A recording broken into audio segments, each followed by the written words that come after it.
I grew up in Poland on the Baltic coast near the German border.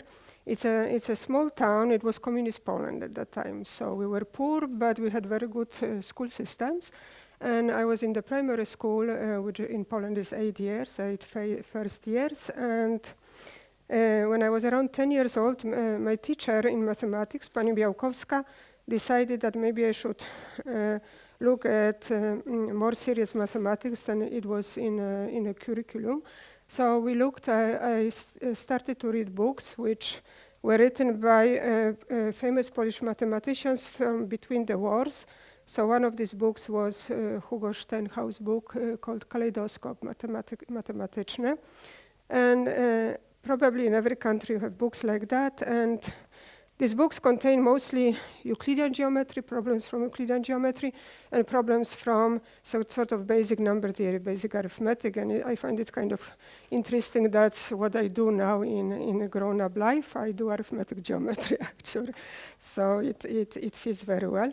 So this was my introduction to mathematics, and I liked it a lot. So why did I like mathematics at age, I don't know, 12, let's say? It was because I was interested in other things. I was also interested in history, but if you look at history, at age 12, you don't have a context. You don't understand the humanity. You don't understand how society works. So I couldn't think for myself. But in mathematics, I opened these books, and I could draw pictures. I can try to figure out geometric structures for myself. I can solve problems. So I could do things with my own mind, and I really appreciated that. So then I just loved it. So I went to high school in Warsaw. So in Eastern Europe, you still have this system of lycées which specialize in mathematics and physics, in sciences. You pass exams to those, and then you study there, and it's extremely inspirational because now you are with friends who are equally excited in mathematics as you are. And you are studying what looks like serious mathematics now. We studied logic, we studied analysis, group theory.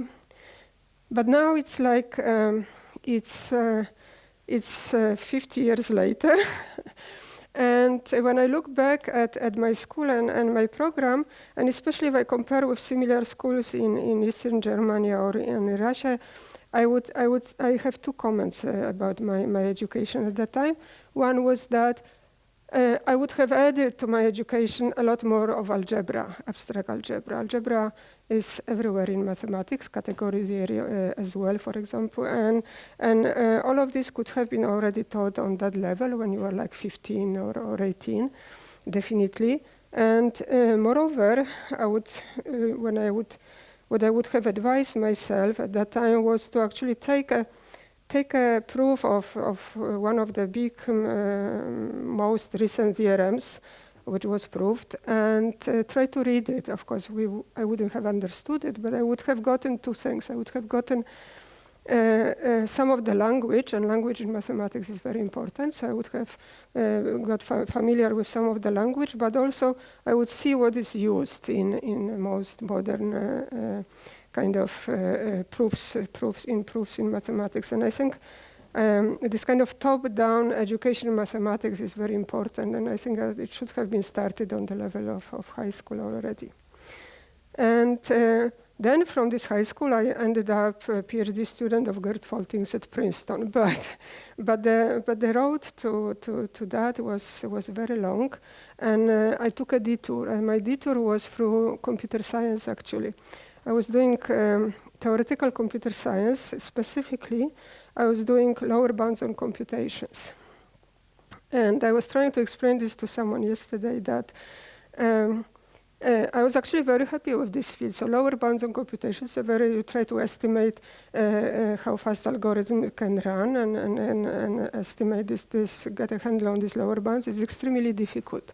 You realize right away that you need a lot of mathematics to do that. But when I was in college, I didn't realize how much mathematics. That is, we studied, of course, discrete mathematics a lot, ergodic theory also a lot, probability theory. But then I got to Stanford to the PhD program in computer science, and then it was '86. There was Congress in Berkeley. And many people who who came to the Congress. They came to give talks at Stanford, and so there was Lenstra.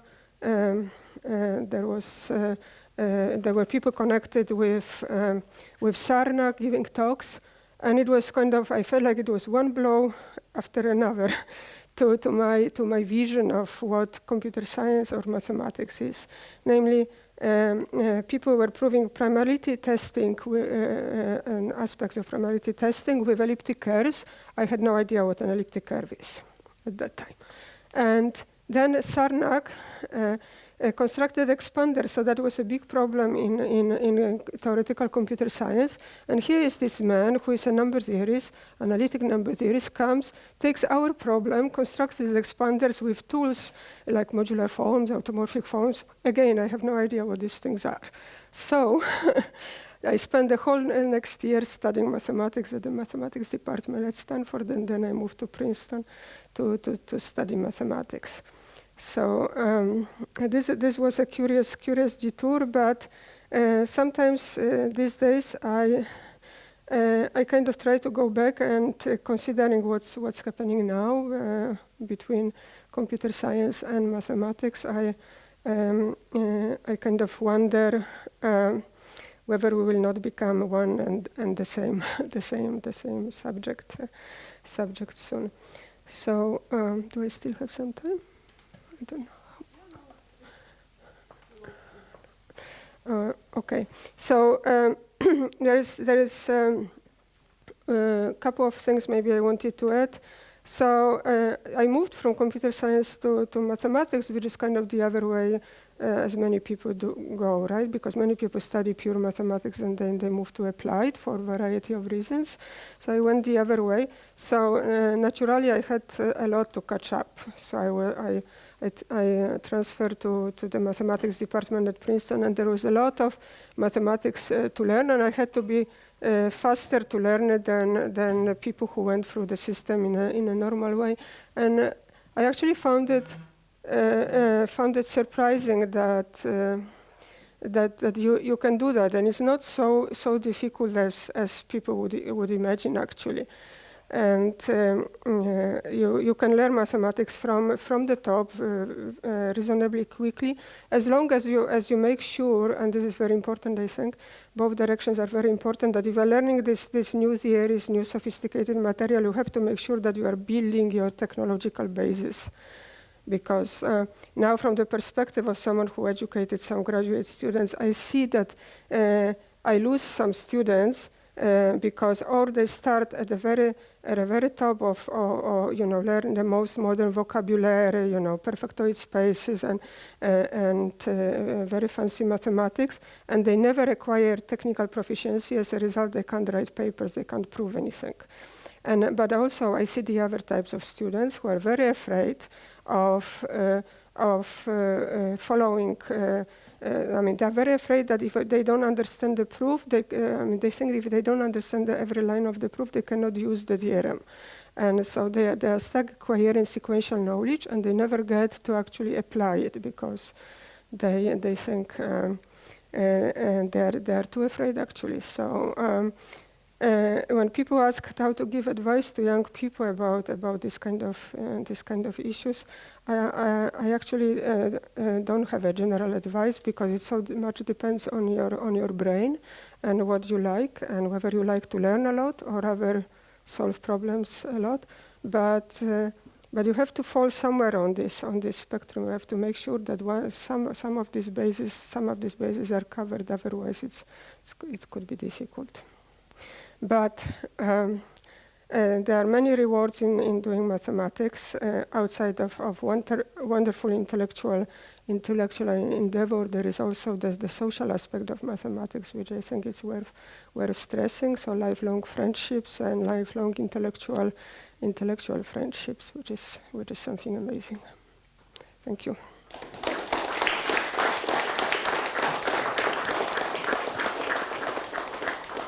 Thank you very much. Are there any questions? I forgot to mention that it's possible to ask questions to these mathematicians here. If not, I have a question, because you mentioned mathematical thinking. What can you say to these about the mathematical thinking? How do you know? You said they should learn earlier in high school already. Yeah, right.